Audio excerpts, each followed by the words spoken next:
All right, everybody. Thanks so much. Welcome back to the Maypalm Perspective. I'm your host, John Cates, and am delighted today to be joined by the owners and founders of Wier, Stewart, Alex and Daniel. Thank you guys so much for being here. Appreciate it, man. Yeah, thanks for having us. You're free to talk now. Glad to be here. Thank you. So I'm excited to have you guys here today. Part of what we try to do is to have this be like real estate based, but really it's more meant for the community, for people out there to know what's going on in the Augusta area, to get introduced to cool people that are doing great things. So thank you guys for being here. We're cool. Yeah, thanks for considering us cool. That's what I was about to say. That bar is pretty low. Yeah, that's well, how many guests have you had? 7. We're the 8th coolest? Yeah. No, you're the 8th guest. Oh. I haven't ranked You're you not yet. doing it in order of cool. This is also John. This is also John Cates' idea of cool. That's right. Right, So right, keep right. that in perspective. Yeah. Keep that in perspective too. But no, thank you guys for being here. So I kind of wanted to get started. Give me a little bit of the background about how you guys got together in the first place, sort of what the early years were like. Alex, I might start with you just because I know Susie, my wife, was actually one of your employees at one point in the warehouse. Yeah, I don't think she was she was the first intern that we ever had. Okay. So I'm almost positive that she did not get paid. Okay. Great. That was before me. That was definitely unpaid. Yeah. No yeah, chance. Yeah. So, she was great. But kind of the way it started, actually, fun fact, I was Maybaum's first marketing director ever. I totally forgot that. Yeah, that was I may have forgotten, the company has not. Oh, I'm not sure.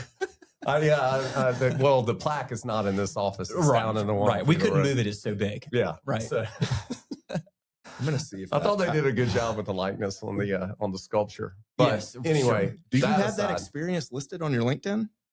Does it go back that far? I don't know. You got to scroll way down. I don't know. Yeah.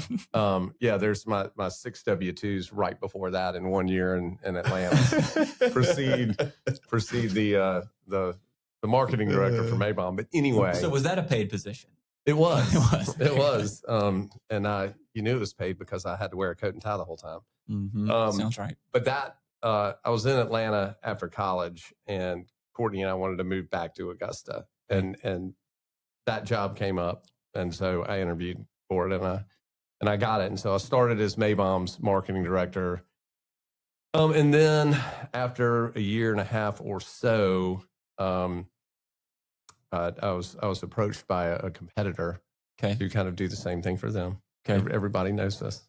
And you're gonna have to edit this part out. Yeah. And anyway, rather than go to work inside of another company, it gave me enough space to form my own. Got it. Okay. And so it was miraculously Courtney allowed it, because I'm pretty sure, and this is also up for debate on exactly when it started, but I'm pretty sure we're 20 years old now, because Macy was 1 and Hub was like 0. Okay. And so I thought it was a massive amount of risk, but Courtney was really cheerleading for it.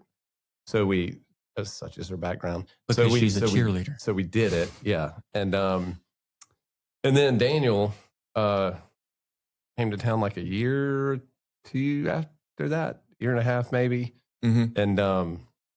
And before that, I was having a really good track record and a lot of the metrics. And Dee was kind of like-minded and was super competitive with me. And so we, as Dee likes to say, we kind of decided we could either, hate each other forever and try to destroy each other, or we could kind of team up, because we were very like-minded in terms of our approach and all of, that kind of thing. We were aligned. Yeah, so. I wasn't super competitive with you. I was super competitive with everyone. Right. But I know, but just. You were just in the way. No, I'm just saying, but I'm trying to, in a very humble and a roundabout way, say that there were 2 guys that were of the same mind competing at, the same level, that were just, Yeah. So that was when? Like ish. 05. Okay.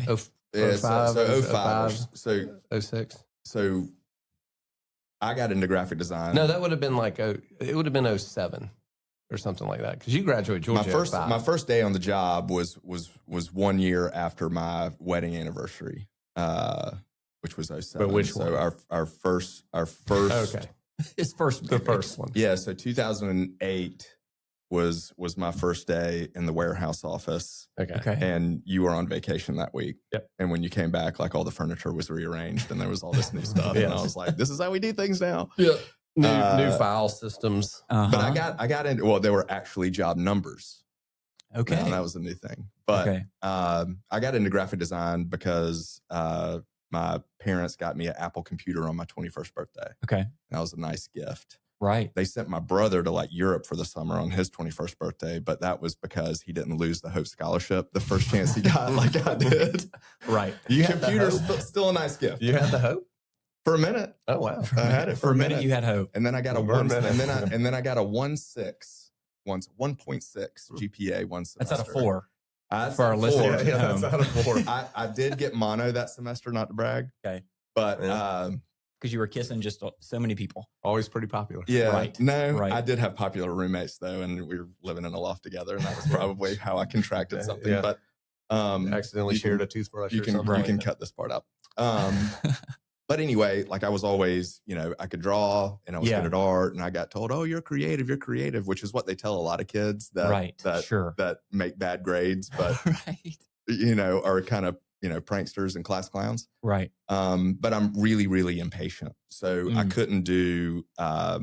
If I was starting a painting and I would mess up, I would, as my kids would say, I would crash out. Crash out.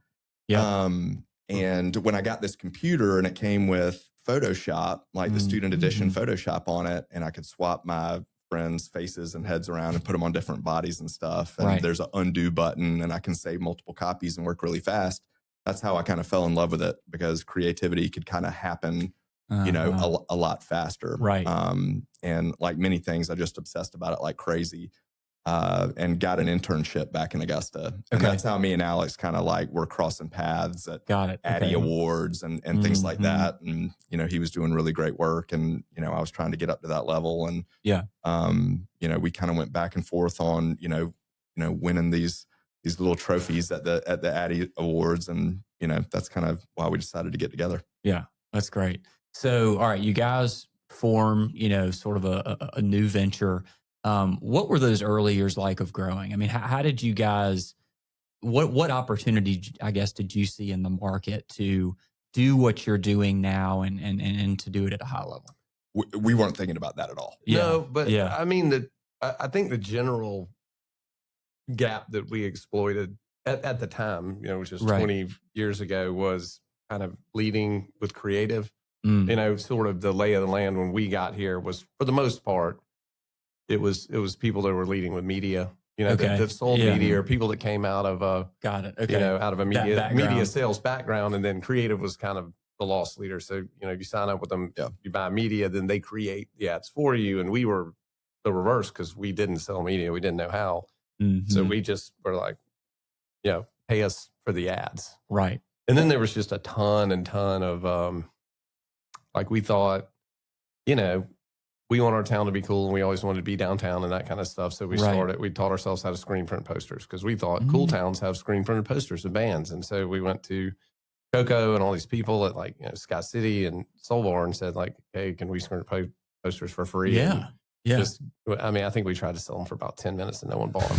And then we would just put them up everywhere, and people would steal them. If anybody wants a poster from any band that came to Augusta between 2007, 2010, nice. We got a massive stack. Yankee has inventoried them. Yeah. But anyway, that stuff got us a lot of notice. That stuff always got published and won a bunch of things. And it was kind of a labor of love thing we'd do in his garage or in the freezing cold outside of our second office. Yeah. But in the early days, we just we're kind of unemployable. We knew that we knew that we had to do something on our own and make our own rules just based on our personalities. And we also really wanted to like what we did. So, we didn't pick something that had like, a good trajectory for like, earning potential and things like that. And like nobody becomes a graphic designer to get rich. Right.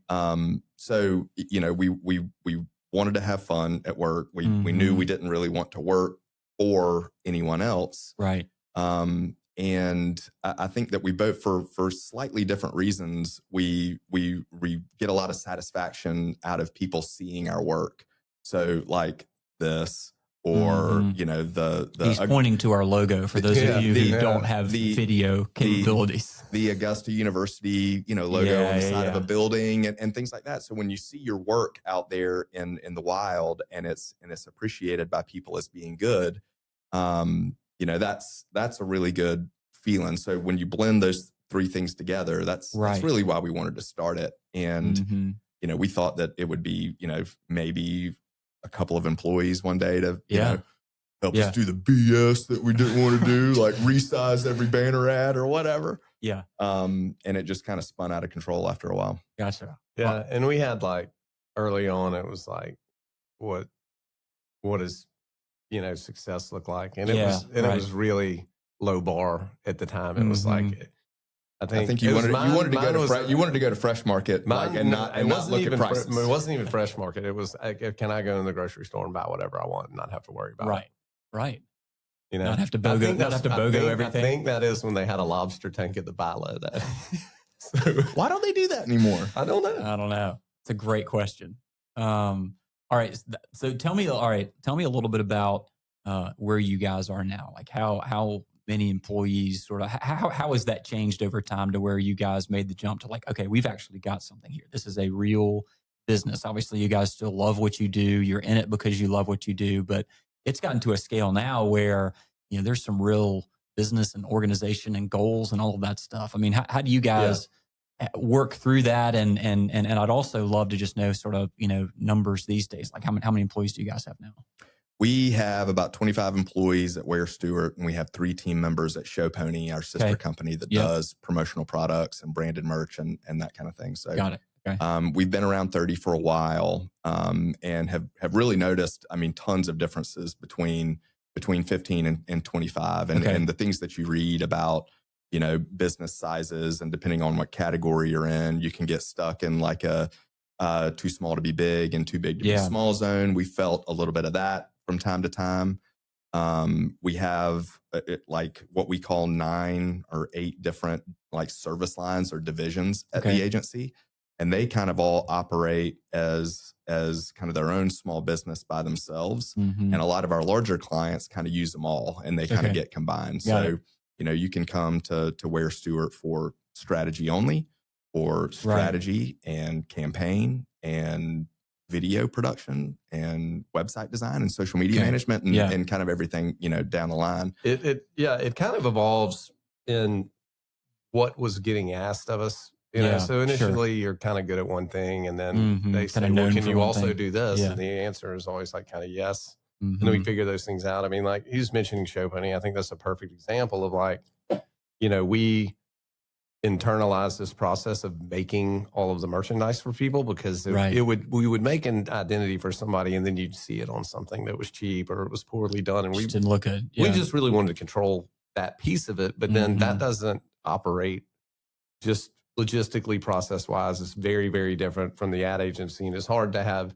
the strategic creative agency and we sell koozies, so like it made sense to split those off. So you split them all. So a lot of the evolution of personnel, like he was saying, service lines and things have just been a factor of like the market and the things that are getting asked of us. Yeah. The market, and increasing complexity of our clients. Yeah. And the market also, I'm still trying to find trends in new business, what service lines are popular at what time of year and when they're not. And they all really move around a lot. Yeah. One thing that I have noticed, and I'd love to talk to all of our real estate and commercial real estate buddies, because when deal flow, I'm using air quotes right now, deal flow is happening, you will see an uptick in like brand identity, visual identity, and logo design, because people are starting businesses, launching products, doing new things. Banks are giving them loans to open up the coffee shop and do all those things. And if deal flow sucks, so does the identity bucket at Wier Stewart, because there's just not as much going on there. But what will go up are things like social media management that are things that are kind of like an always on service. That is in some cases a little bit of a lower monthly price point, but a lot of value because you still get so much reach on social for these clients. So, Got it. you know, I wish I could kind of plan for like, oh, well, Q3 is always great, so I'm going to play a ton of golf over the summer. Like I wish I could do that, but that's I'm yet to find it. Yeah. And then like, you know, pandemic and different things kind of, you know, just throw everything mess up the cadence. But that only happened to us. I mean, that was for sure. Pandemic was very isolated. The pandemic was fun for everyone. Yeah, that's right. That's right. All right, Daniel, earlier you mentioned rules. I know you guys have an amazing culture. People love to work there. At least from me on the outside looking in on social media, it's a great place to work. Whether that's actually true, I don't know. It's totally true. Yeah. It is definitely a great place to work for all of our guys that have worked other corporate places. Yes. For sure. Ask Leonard what it was like to work for some of the evil corporations that he was doing graphic design for. It is lost on people that don't know any different. But part of like the things that we talked about when we started it was like, here's a list of things that I hated from places that I worked. And these are the things that we think that clients hated about working with the places that we had worked. And so basically our idea of building like culturally and around some of the rules is to be antithetical to those things and then try to, you know, with the hope that I will create a great place. I'd had very bad jobs. You know, I don't, he's had a couple that were bad and it was like, I haven't. Vera. Mom, please no. Yeah. But you know, the idea was if we're going to do this every day and all that kind of stuff, we at least want it to be, you know, something that you would hopefully look forward to. And it's not something miserable. So how do y'all strike that balance? Like what are some of the stuff you do to make it fun, but also what are some of the rules that you have? Well, we actually, and it might surprise, well, probably wouldn't surprise our team to know this, but Alex and I talk about this a ton because we have very similar values and we have really different styles between the two of us. Yeah.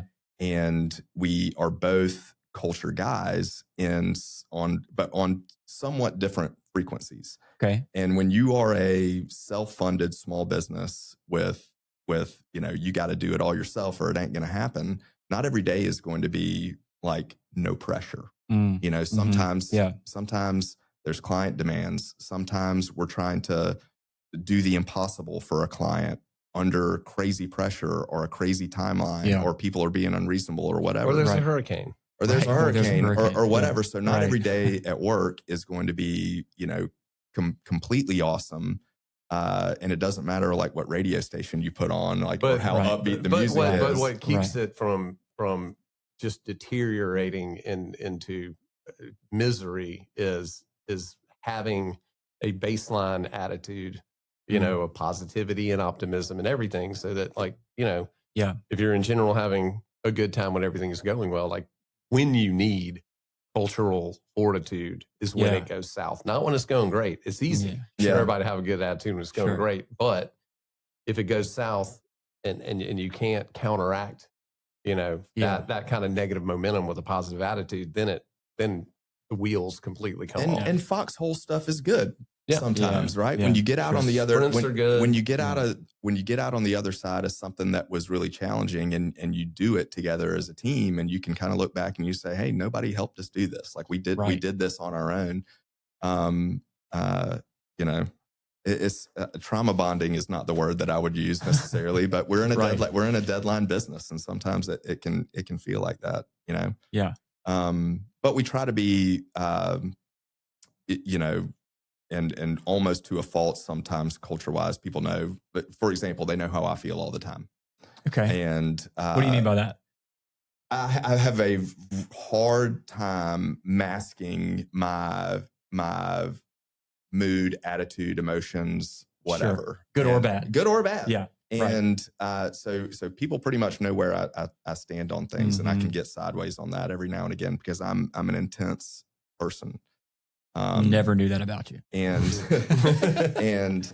but you know, I like that. I think that if I did have a boss, I wouldn't want them to sugarcoat everything and pretend that things were, you know, sunshine and rainbows when we needed to kind of buckle down and do that kind of thing. I think maybe some people would have a general misconception that, you know, accountability and a fun culture are mutually exclusive. Yeah, because they're not. You know, and they're actually kind of mutually supportive. Okay, if you have a great attitude and you have measures in for accountability, it's a lot easier to deliver feedback in a place where everybody's getting along anyway. Say, John, you're gonna, man, you have to get these things done. Why aren't these happening? Do you need some support? Like, what's going on? Like, we all have to do this in order for us to all succeed. So, you know, let's go. Right. So, you know, they kind of help each other out. Okay. I think if they're done correctly. Like code words. Right. Not code words like, why didn't you get your shit done? Right. Straight to your face. No. You answer it. Oh, what a jerk. Alex Wier, who knew? This is going live. It happens daily. The public. Yeah. We'll bleep that out. No, or just cut it. I like to say, don't be a Smurf. That's one of my deals. Okay. Tell me what that means. There are a lot of Dan-isms. I love this. Oh, do you want to hear about the 10 commandments? I want to hear about all of these. So do our viewers at home. Yeah. So smurfing, you can be a Smurf. Okay. That's a noun. And you can smurf as a verb. And you can be smurfing. And I can assure you, you do not want to smurf around me.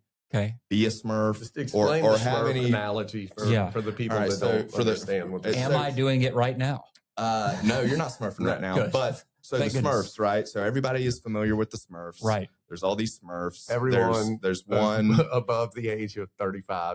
there's one girl Smurf, Right. Yep. She always is the one that gets all the other Smurfs in trouble and called by Gargamel, which I don't know how right that was, but that was, 70s, 80s, that was 70s, 80s programming. Right. But Smurfette would get the other Smurfs caught by Gargamel. And Gargamel would put them in a cage in his lair.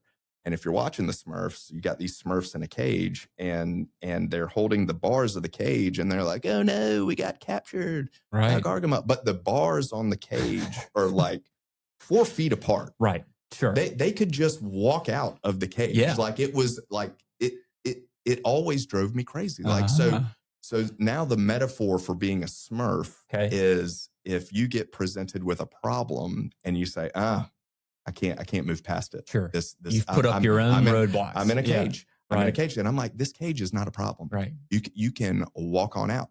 Mm-hmm. So, I think a lot of times it's human nature to run into a roadblock and your first idea is to go through it instead of around it. Mm-hmm. And I think that a big part of creativity is problem solving. So not being a Smurf is a really good indicator that you can work at Wier Stewart, because we have to solve problems in all kinds of non-traditional ways for our clients. Okay. So if you think that the only way to get from, to point B is to go point A, point B, point C, or whatever, you're going to get frustrated. Yeah. And makes a lot of sense. so it's a problem solving metaphor. And if somebody, and people do it from time to time, decide that a problem is too big to get around. And I just kind of walk out of my office and I'm like, wait a second.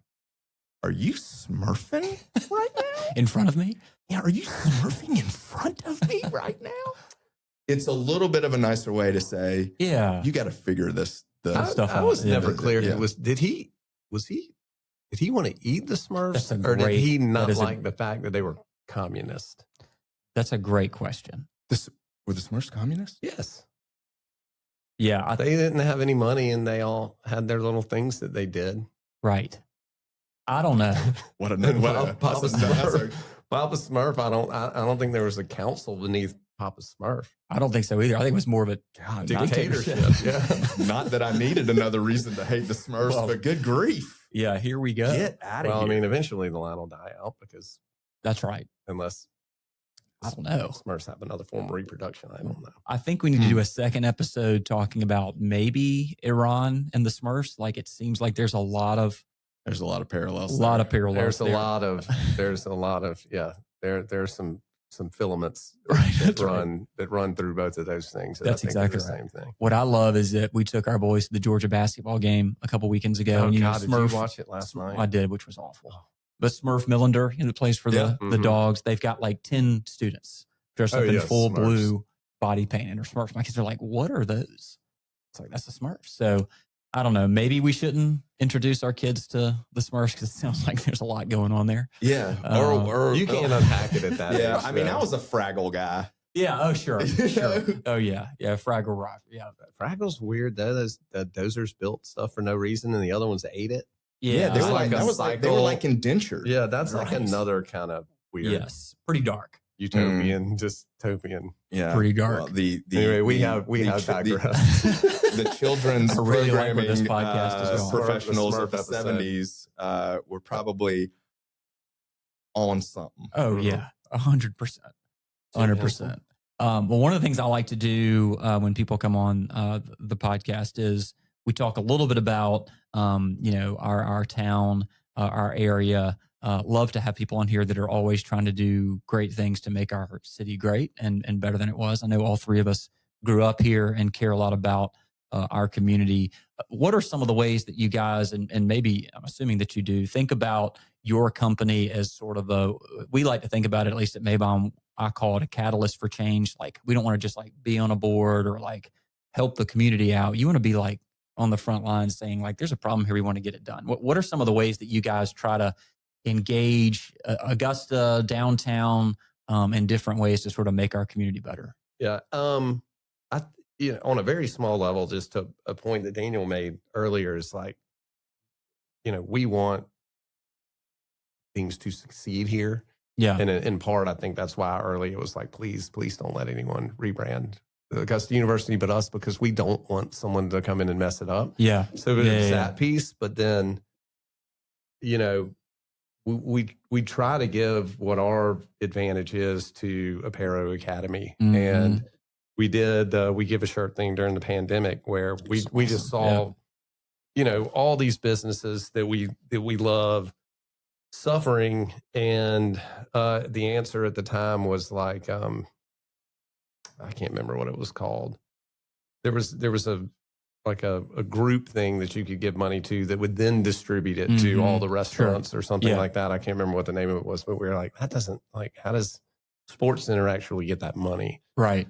And so we came up with this idea where, which was we give a shirt where we designed shirts for businesses and we told them like, get with your network, sell all you can. We will give you all the profits to these things.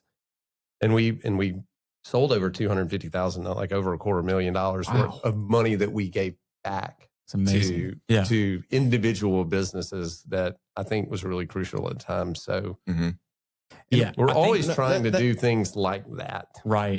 Right. We like that stuff where, we bought 2 downtown properties and we had no business doing it when we bought them. Yeah. Too. And partially, some of it was selfish because we wanted to be a cool agency that had like renovated an old bar and like, had a cool clubhouse and everything. But just investing in downtown is big. I think, Alex, you got to talk about ACE. Yeah. Yeah. Well, you're on Augusta tomorrow with me and, ACE was just one of the things that we worked on with Clean and Safe Downtown and Rob Wynn and with a lot of help from Lauren Dallas, started this ACE program to keep downtown clean and safe so that, business could thrive and people would want to come down there and do all that sort of stuff. And we eventually, we started off privately funding it. I think you guys kicked in on all that kind of thing. And then we eventually got it now where, it's kind of the